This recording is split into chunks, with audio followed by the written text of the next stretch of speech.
Sebuah kisah mahakarya terbaik dari S.H. Mintarja yang sangat populer di masanya berlatar belakang kerajaan Singasari.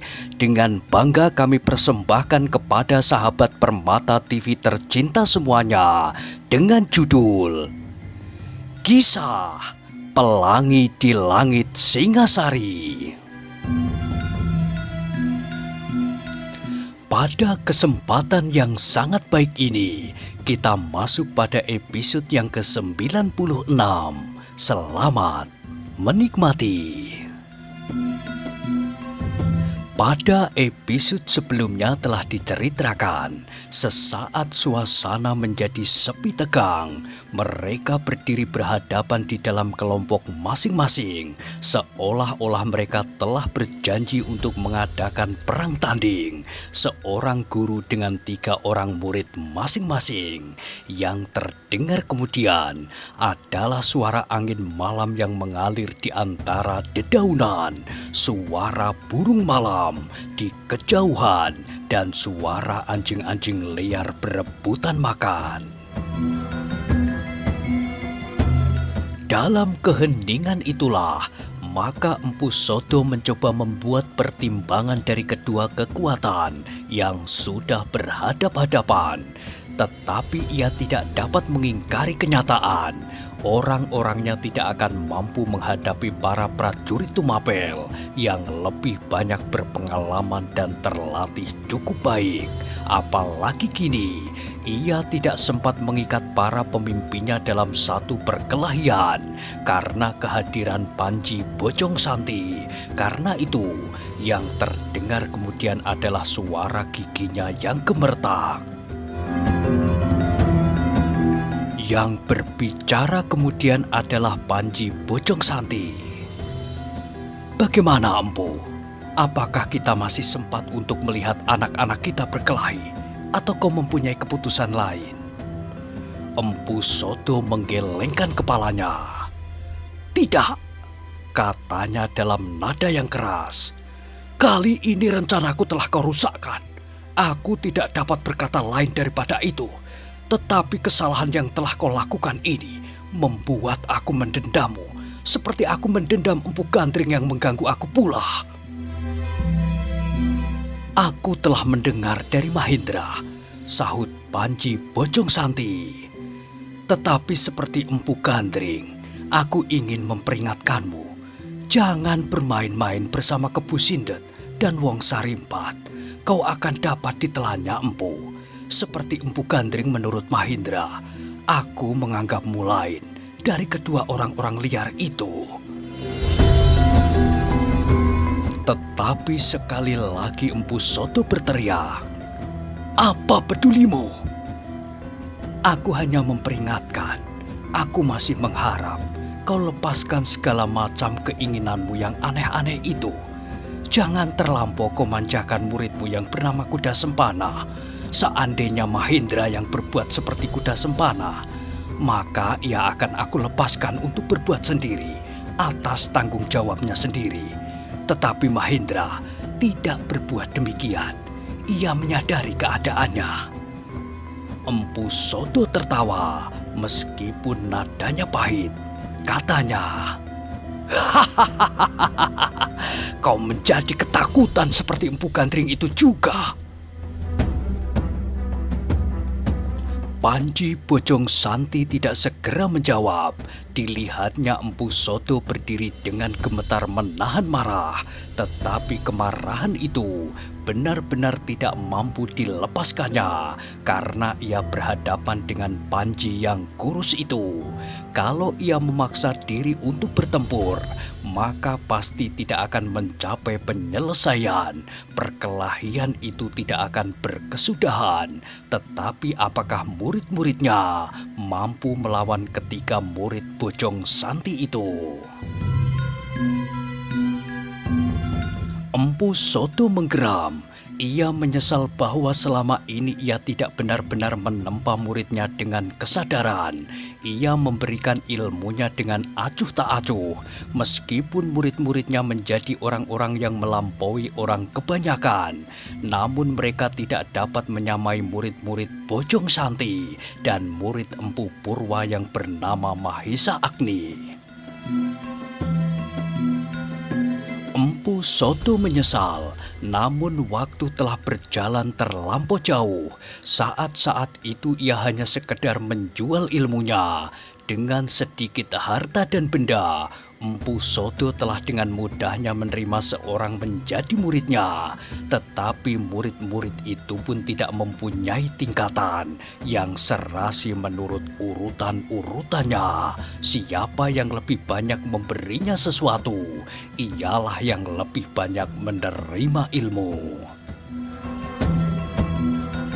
Tetapi ketika ia harus berhadapan dengan perguruan lain, terasa bahwa apa yang dilakukannya itu keliru. Kini harga dirinya langsung tersentuh ketika ia berhadapan dalam jumlah yang sama. Namun sudah pasti bahwa ketika muridnya tidak akan mampu berhadapan dengan ketiga murid Panji Bojong Santi itu.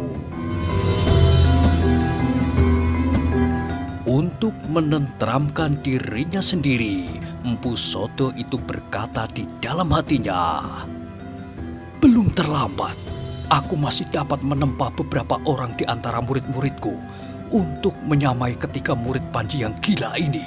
Mungkin ketiga muridku ini, mungkin yang lain lagi.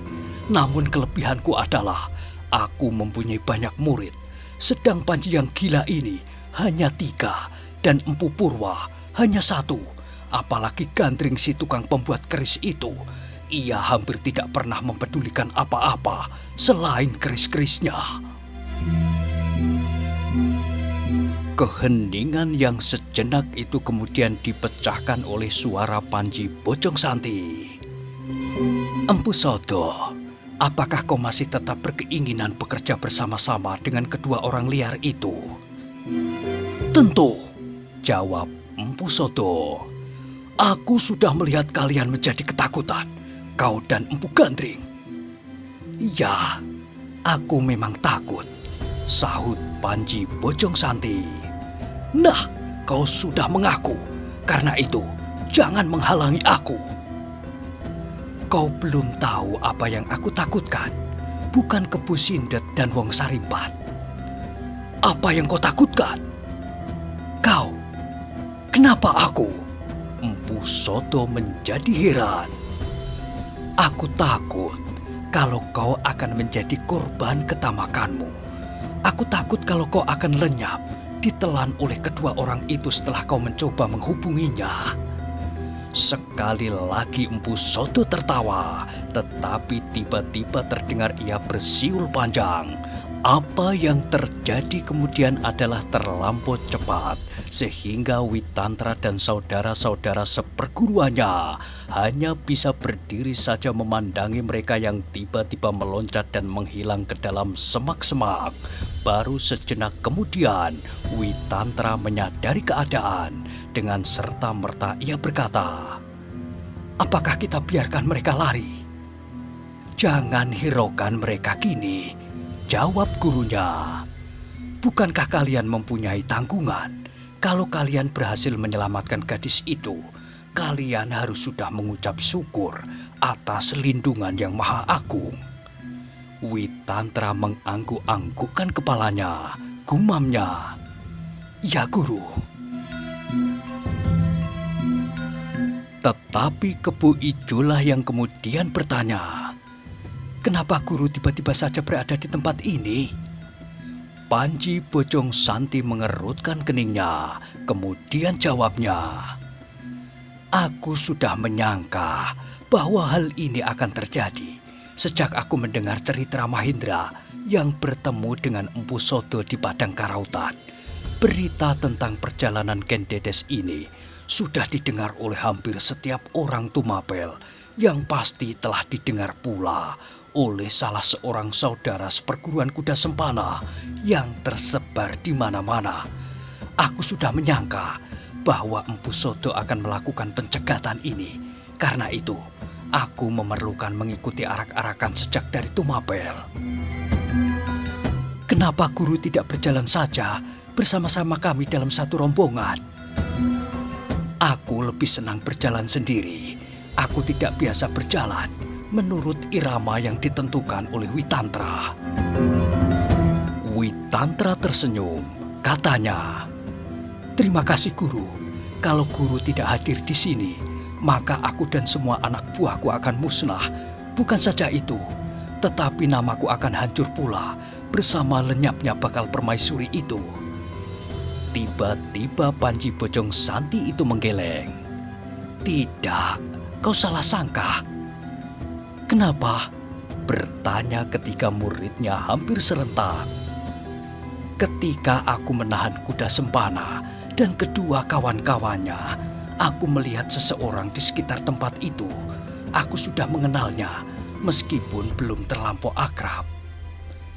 "Siapa?" "Ayah gadis itu, Empu Purwa." "Ya, ia berada di tempat ini juga sekarang. Mungkin Empu Purwa mendengar pula percakapan ini. Kalau aku tidak ada di tempat ini, orang tua itu tidak akan sampai hati membiarkan gadisnya diambil oleh kuda Sempana." "Tetapi kenapa Empu Purwa itu tidak menampakkan dirinya di hadapan putrinya?" Panji Bojong Santi menarik nafas dalam-dalam. Tiba-tiba dilayangkan pandangan matanya berkeliling, seakan-akan mencari seseorang di dalam gelapnya malam. Tetapi yang dikatakannya adalah, "Kembalilah kepada tugasmu, cepat, sebelum Empu Sodo mendahuluimu. Kalau orang itu datang, beri aku tanda. Panggil saja namaku keras, tanpa siul-siulan atau segala macam tanda sandi. Aku tetap di sini." Witantra segera menyadari keadaannya. Saat itu, ia masih harus mempertanggungjawabkan seorang gadis bakal permaisuri Akuwu Tunggul Ametung. Karena itu tiba-tiba ia menyahut, "Ya guru, aku akan segera kembali ke perkemahan." "Pergilah." Witantra pun kemudian segera mohon diri bersama saudara-saudara seperguruannya. Dengan tergesa-gesa, mereka menyusuri dedaunan dan ranting-ranting perdu, kembali ke tempat para prajurit Tumapel menunggu dengan cemas. Ternyata jalan kembali itu agak lebih mudah ditempuhnya daripada saat mereka mencari Empu Sodo. Mereka kini dapat melihat bayangan api di ujung pepohonan sebagai penunjuk arah. Meskipun kadang-kadang bayangan itu sama sekali tidak dapat mereka lihat karena rimbunya batang-batang kayu. Tetapi sekali-sekali cahaya yang kemerah-merahan itu dapat menunjukkan kemana mereka harus pergi. Agaknya beberapa orang prajurit tetap memelihara supaya api tidak padam, sehingga mereka dapat lebih cermat mengawasi keadaan. Sepeninggal Witantra dan kedua saudara seperguruannya, Panji Bojong Santi masih saja berdiri tegak seperti patung, seakan-akan sengaja ia membiarkan dirinya tidak bergerak dan tidak dikenal di antara batang-batang kayu. Tetapi Panji Bojong Santi itu agaknya sedang menunggu seseorang. Ia yakin bahwa orang yang ditunggunya itu pasti akan datang. Ternyata Bojong Santi tidak menjadi kecewa karenanya. Sejenak kemudian, ia mendengar gemerisik halus di sampingnya. Namun orang tua yang kurus itu sama sekali tidak bergeser dari tempatnya. Ketika dari semak-semak muncul seseorang, maka dengan serta-merta Panji Bojong Santi itu memutar tubuhnya sambil mengangguk dalam-dalam. Katanya, "Selamat malam, Empu. Terpujilah Tuan, karena Tuan telah menolong anakku dari bencana, langsung atau tidak langsung." Panji Bojong Santi tersenyum. Jawabnya, "Empu terlalu merendahkan diri. Apakah artinya tenagaku dibanding dengan empu sendiri? Kalau aku tahu bahwa Tuan ada di sini, maka aku tidak akan bersombong diri mencegah perbuatan kuda sempana, sebab pasti Tuan sendiri akan berbuat jauh lebih baik dari yang aku lakukan. Aku melihat kehadiran Tuan setelah aku terlanjur mengikat kuda sempana dalam perkelahian. Orang yang baru datang itu, yang ternyata adalah Empu Purwa, kini tersenyum pula, katanya. Tetapi, aku memang tidak dapat berbuat secepat Tuan. Tuan telah mendahuluiku. Namun adalah lucu sekali bahwa agaknya maksud kita bersamaan. Aku pun sebenarnya ingin memanggil Empu Soto dan ketiga muridnya seperti yang Tuan lakukan. Panji Bojong Santi tertawa. Aku sudah menyangka, jawabnya. Kalau tidak, Tuan pasti langsung menolong putri Tuan di perkemahan. Dan inilah yang tidak aku ketahui ketika Witantra bertanya kepadaku, kenapa Tuan tidak menampakkan diri, bahkan langsung di arena. Maka aku tidak dapat menjawabnya. Empu Purwa kini tidak tersenyum lagi. Bahkan kemudian ia menarik nafas dalam. Namun segera ia berusaha menghilangkan segala macam kesan yang mencekam perasaannya. Katanya, aku mendengarkan percakapan Tuan dengan murid-murid Tuan. Aku sebenarnya ingin tahu apakah jawab Tuan atas pertanyaan itu. Tentu aku tidak akan dapat menjawab, sahut Panji Bojong Santi. Sekali lagi Empu Purwa menarik nafas dalam-dalam. Katanya, aku hanya ingin bermain-main sembunyi-sembunyian seperti Tuan. Panji Bojong Santi menangkap kesan yang suram dalam kata-kata Empu Purwa. Terasa sebuah sentuhan halus pada perasaan orang tua itu. Sehingga karena itu, maka berkata Panji yang kurus itu, maaf Empu, mungkin pertanyaan itu tidak berkenan di hati Tuan. Oh, tidak, jawab Empu Purwa tergesa-gesa. Tidak apa-apa. Mungkin ada baiknya aku mengatakan kepada Tuan, supaya beban yang menyumbat dadaku dapat melimpah keluar. Selama ini, tak ada seorang pun yang dapat membantu meringankan perasaanku. Panji Bojong Santi sama sekali tidak menyahut. Ia menyesal bahwa pertanyaannya agaknya telah mengungkat kepahitan perasaan Empu Purwa. Tetapi pertanyaan itu sudah terlanjur diucapkan. Tuan, berkata Empu Purwa kemudian, pertanyaannya adalah pertanyaan yang wajar. Kadang-kadang aku sendiri bertanya demikian. Kenapa aku tidak langsung menemui anakku yang mungkin sangat mengharap hal itu terjadi?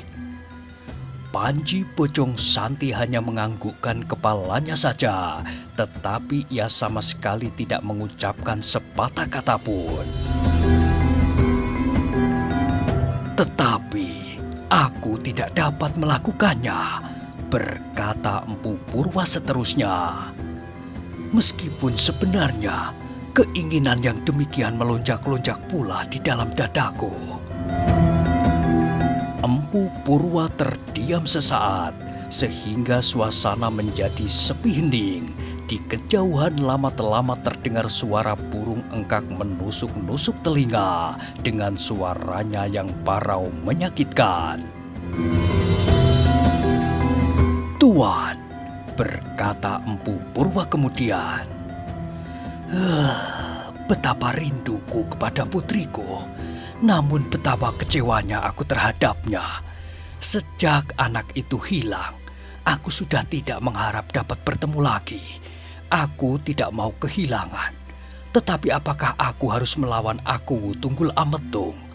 Bukan karena Tunggul Ametung mempunyai kesaktian tanpa batas, tetapi ia adalah pemimpin pemerintahan. perlawananku akan dapat menimbulkan malapetaka bagi Tumapel. Tiba-tiba aku mendengar kemudian bahwa anak itu telah menjadi seorang bakal permaisuri. Alangkah kecewanya hatiku, tetapi aku tidak ingin mengecewakan hati putriku. Kalau telah berkenan di hatinya, biarlah ia menemukan kebahagiaan. Tetapi kekecewaanku terhadap tingkah laku Tunggul Ametung yang melindungi kuda Sempana mengambil anakku tidak akan dapat terhapus dari dinding hatiku. Karena itu, lebih baik aku tidak bertemu lagi dengan putriku. Biarlah ia menemukan kebahagiaan yang dikehendakinya. Aku adalah orang tua. Hari depannya masih jauh lebih panjang dari hari depanku. Panji Bojong Santi tidak berkata sepatah kata pun. Ia dapat merasakan betapa pedih hati orang tua itu. Ia dihadapkan kepada keadaan yang serba salah. Betapa rindunya orang tua itu kepada putrinya, tetapi betapa kecewanya ia menghadapi perkembangan keadaan putrinya itu. Mungkin ia dapat melepaskan perasaan rindunya dengan menemui gadisnya itu, memeluknya seperti masa-masa lampau, sambil menghibur dan membesarkan hati gadis itu. Tetapi apabila disadarinya bahwa di sisi gadis itu kelak akan berdiri Tunggul Ametung, maka dadanya pasti segera akan menyala kembali. Sesaat kemudian, orang tua itu saling berdiam diri. Dibiarkannya angin malam membelai tubuh-tubuh yang sudah mulai dihiasi lengan keriput-keriput kulit.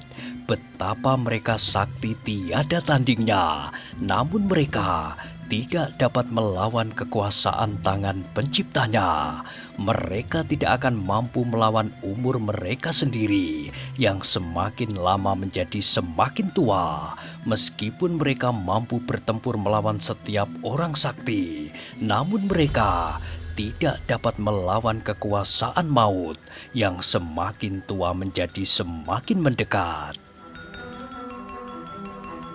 Empu Purwa pun menyadari hal itu pula apabila orang tua itu sedang merenungi kepahitan hidupnya. Maka kelak ia akan kembali kepada sumber hidup itu sendiri. Dicarinya ketentraman dan hiburan yang sejati. Sehingga dengan demikian maka hatinya pun menjadi mengendap. Ia tidak lagi bernafsu membiarkan dirinya dikuasai oleh kemarahan dan kekecewaan. Sehingga dengan demikian, kemudian ia dapat menempatkan kepentingan anaknya yang masih muda itu di atas kepentingannya sendiri. Tetapi sebagai manusia, Empu Purwa adalah manusia perasa. Manusia yang kadang-kadang hanyut dilanda perasaannya sendiri. Perasaan yang tersinggung oleh sentuhan-sentuhan yang kadang-kadang dapat mengguncangkan keseimbangan berpikir. Empu Purwa pun menyadari pula, ia menyesal bahwa karena guncangan perasaan, ia telah mengutuk orang-orang Panawijen, bahkan memecahkan bendungannya pula.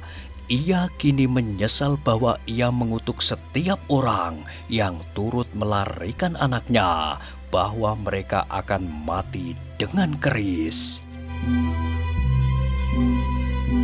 Tetapi semuanya telah terjadi dan orang tua itu tidak mau terjadi pula peristiwa-peristiwa serupa. Karena itu, lebih baik ia tidak bertemu dengan putrinya supaya ia tidak mengalami guncangan perasaan dan berbuat di luar keseimbangan berpikir.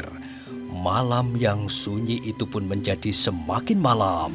Di langit bintang-bintang yang gemerlapan seolah-olah ditaburkan di atas layar yang hitam legam. Suara-suara burung engkak yang baru sekali-sekali masih terdengar menjerit-jerit. Dalam kesunyian itu kembali terdengar Empu Purwa berkata, "Aku lebih baik menemani Tuan di sini." Panji Bojong Santi itu mengangguk-anggukkan kepalanya. Terasa betapa dalam luka di hati Empu Purwa. Karena itu maka jawabnya kemudian, "Terima kasih Tuan. Aku senang sekali apabila Tuan bersedia menemani aku di sini. Bukankah kita tidak lagi mempunyai pekerjaan?" berkata Empu Purwa. "Dan bukankah Tuan berjanji kepada murid-murid Tuan bahwa Tuan akan tetap berada di sini?" Bojong Santi menjawab, "Iya, itulah sebabnya aku bergembira bahwa Tuan sudi menemani aku." Empu Purwa tersenyum, tetapi senyumnya terasa hambar. Katanya kemudian, "Aku akan beristirahat. Mungkin Tuan juga lelah setelah bermain kejar-kejaran dengan murid-murid Empu Soto." Panji Bojong Santi itu pun tersenyum. Jawabnya, "Iya, aku juga ingin duduk." Keduanya pun kemudian duduk berhadapan di atas rumput-rumput kering. Namun sejenak mereka tidak berbicara apapun. Empu Purwa masih mencoba menenangkan perasaannya yang terasa mulai bergolak. Sedang Panji Bojong Santi mencoba memahami sepenuhnya semua kata-kata Empu Purwa. "Bersyukurlah aku bahwa gadisku tidak mengalami banyak persoalan seperti gadis Empu Purwa," berkata Bojong Santi di dalam hatinya. Ia berdoa semoga anaknya kelak akan mendapatkan jalan yang baik, meskipun tidak usah menjadi seorang permaisuri Akuwu, karena Panji Bojong Santi itu pun mempunyai seorang anak gadis pula. Maka apa yang dirasakan oleh Empu Purwa seolah-olah dapat dirasakannya pula. Namun di samping itu, Panji Bojong Santi itu pun menyimpan perasaan iba terhadap Ken Dedes yang malang. Garis hidupnya seakan-akan selalu diliputi oleh duka dan derita. Mudah-mudahan seperti Empu Purwa menginginkan, berbahagialah gadis itu kelak setelah ia menjadi seorang permaisuri. Sejenak kemudian, barulah mereka mulai berbicara kembali. Tetapi mereka sudah tidak membincangkan Ken Dedes lagi. Apa yang mereka percakapkan adalah soal-soal yang tidak berarti menjelang hari-hari tua mereka. Tetapi akhirnya pembicaraan itu sampai pula kepada Empu Soto yang akan mencoba mempergunakan Kebu Sindet dan Wong Sarimbat itu. "Kasihan Empu Soto," gumam Empu Purwa. "Ia akan terjerumus ke dalam kesulitan yang besar." "Mudah-mudahan ia mengurungkan niatnya," sahut Panji Bojong Santi. Kembali mereka berdiam sejenak. Kembali Panji Bojong Santi mencoba merasakan perasaan Empu Purwa. Betapapun kekecewaan membakar hati seorang ayah, namun ternyata ia tidak sampai hati melihat anaknya mengalami bencana. Empu Purwa meskipun tidak mau menemui gadisnya, namun ia berada hampir di segala tempat untuk mengawasi anaknya. Demikianlah cinta orang tua terhadap anaknya, dan adakah demikian pula sebaliknya? Dalam pada itu Witantra dan kedua saudara seperguruannya telah berada kembali di antara anak buahnya. Siddhartha segera menanyakan apakah yang sebenarnya terjadi dengan kuda Sempana. Sebelum Witantra menjawab, maka Kebu Ijo telah menyahut dengan lantangnya. Diceritakannya apa yang dilihatnya dan apa yang dialaminya, lancar dan penuh tekanan, sehingga setiap orang menjadi sangat asyik mendengarnya, tidak terkecuali Ken Dedes sendiri. Gadis bakal permaisuri Akuwu Tunggul Ametung itu mendengarkan dengan hati yang berdebar-debar. Ia tidak dapat membayangkan apa yang akan terjadi dengan dirinya apabila kuda Sempana berhasil dengan rencananya. Mungkin ia telah mengambil keputusan untuk membunuh diri. Untunglah bahwa guru segera datang, berkata Kebo Ijo. Kalau tidak, kita semua pasti akan musnah dibakar oleh kemarahan Empu Sodo. Yang mendengarkan cerita itu mengangguk-anggukkan kepalanya. Mereka pun mengucapkan terima kasih di dalam hati mereka. Guruku adalah seorang yang bijaksana, yang dapat memperhitungkan apa yang kira-kira akan terjadi dengan kita di perjalanan ini, berkata Kebo Ijo pula. Dan setiap orang pun menjadi semakin kagum. Tetapi dalam pada itu Witantra berkata, "Sudahlah Kebo Ijo, jangan membual." "Bukankah sebenarnya demikian, Kakang?" sahut Kebo Ijo. "Langsung apa tidak langsung, bukankah guru kita yang telah menyelamatkan putri? Guru berbuat demikian tanpa pamrih. Kita adalah prajurit-prajurit Tumapel. Adalah kewajiban kita untuk mempertahankan Tuan Putri. Tetapi guru sama sekali tidak mempunyai kepentingan apa-apa. Namun ia telah berbuat dan bahkan menentukan." "Kau sendiri mengurangi nilai dari perbuatan guru kita, Kebo Ijo," berkata Witantra. "Kenapa?" "Hanya orang-orang yang ingin menerima pujian, ingin menerima balas jasa sajalah yang dengan bangganya memamerkan jasa itu kepada orang lain," potong Mahendra. "Apakah guru akan senang mendengar kau bercerita semacam itu?" Kebo Ijo mengerutkan keningnya. Wajahnya tiba-tiba menjadi murung, tetapi ia tidak berkata apapun lagi. "Bukankah guru kita berkata," Mahendra meneruskan, "bahwa seandainya guru kita tidak hadir, maka akan ada orang lain yang dapat berbuat serupa. Bahkan orang itu adalah ayah Tuan Putri sendiri."